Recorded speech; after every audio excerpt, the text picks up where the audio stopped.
மக்கள் வணக்கம். இன்று ஆர்எஸ்எஸ் ராஷ்ட்ரிய ஸ்வயம் சேவக் சங்கம் தனது நூற்றாண்டை கொண்டாடுகிறது. இதற்கான நிகழ்ச்சியை நேற்று டெல்லியில் நடைபெற்றது. அதில் பிரதமர் நரேந்திர மோடி அவர்கள் கலந்து கொண்டு பாரத மாதாவுக்கான 100 ரூபாய் நாணயத்தை வெளியிட்டார். பிறகு அவர் பேசினார். அப்பொழுது ஒரு பக்கத்தில் தேசிய சின்னம் பொறிக்கப்பட்டிருக்கிறது, மறுபக்கத்தில் பாரத மாதாவின் சிலை பொறிக்கப்பட்டுள்ளது. அதில் தேசப்பற்றுடன் ஸ்வயம் சேவகர்கள் அவரை வணங்குவது போன்ற உருவம் இடம்பெற்றிருப்பது சிறப்பானது என்று பிரதமர் மூடினார். மேலும் அவர் பேசியதாவது, ஒவ்வொரு ஸ்வயம் சேவகரும் ஜனநாயகம் மற்றும் அரசியல் மையப்புள்ளியின் மீது அசைக்க முடியாத ஆழ்ந்த நம்பிக்கை வைத்திருக்கின்றனர். அந்த நம்பிக்கை தான் எமர்ஜென்சி காலத்திலும் இன்னல்களை எதிர்கொள்ள அவர்களுக்கு உத்வேகத்தையும் வலுவையும் கொடுத்தது. 100 ஆண்டுகளுக்கு முன் ஆர்எஸ்எஸ் இயக்கம் தோற்றுவிக்கப்பட்டது. தற்செயலாக அமையவில்லை. 1000 ஆண்டுகள் வரை தொன்று தொட்டு தொடரும் பாரம்பரிய மறுமலர்ச்சிக்காக துவங்கப்பட்டது.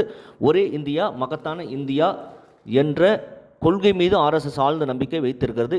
இது தீமையை எதிர்த்து உண்மையை நிலைநாட்ட இயக்கம். நானும் ஆர்எஸ்எஸ் அமைப்பை வேறாக கொண்டவன் தான். வேற்றுமையில் ஒற்றுமை என்பதை நம் தேசத்தின் ஆன்மா சாதி, மொழி, பிரிவினைவாதம் உள்ளிட்ட பிரச்சனைகளுக்கு தீர்வு காணாவிட்டால் அவை தேசத்தின் ஆன்மாவை பலவீனமாக்கிவிடும். இன்றைய காலத்தில் நம் ஒற்றுமை மீது பிரிவினைவாத சிந்தனை வெளியிலிருந்து நமக்கு கட்டவிழ்க்கப்படுகின்றன. இது தவிர எண்ணற்ற சவால்கள் நம் முன்னே இருக்கின்றன. குறிப்பாக ஊடுருவல் விவகாரம் நம் தேசத்தின் பாதுகாப்புக்கும் நல்லிணத்துக்கும் மிகப்பெரிய அச்சுறுத்தலாக இருக்கிறது. விழிப்புணர்வு, அர்ப்பணிப்பு ஆகியவற்றால் அந்த சவாலை நாம் எதிர்கொள்ள வேண்டும். பொருளாதாரத்திற்காக பிற நாடுகளை சார்ந்திருப்பது நம் ஒற்றுமை உடைப்பதற்கான மிகப்பெரிய சதி. அதற்கு நாம் பலியாக விடக்கூடாது என்று பிரதமர் நரேந்திர மோடி அவர்கள் பேசினார். கண்டிப்பாக விக்சித் பாரத் என்று நரேந்திர மோடி அவர்கள் சுயதேசி பற்றி பேசி வருகிறார். நாம் கண்டிப்பாக அதை இந்த ஆர்எஸ்எஸ்ஸின் நூற்றாண்டு வரை உறுதியேற்று அதை கண்டிப்பாக கடைபிடித்து இந்தியாவின் பொருளாதாரத்தை மேலும் வலுச்சேர்க்க வேண்டும் என்பதுதான் நம் இன்றைய காலகட்டத்தில் இருக்கும் மிகப்பெரிய சவால். நிறைவேற்றி காட்டுவோம்.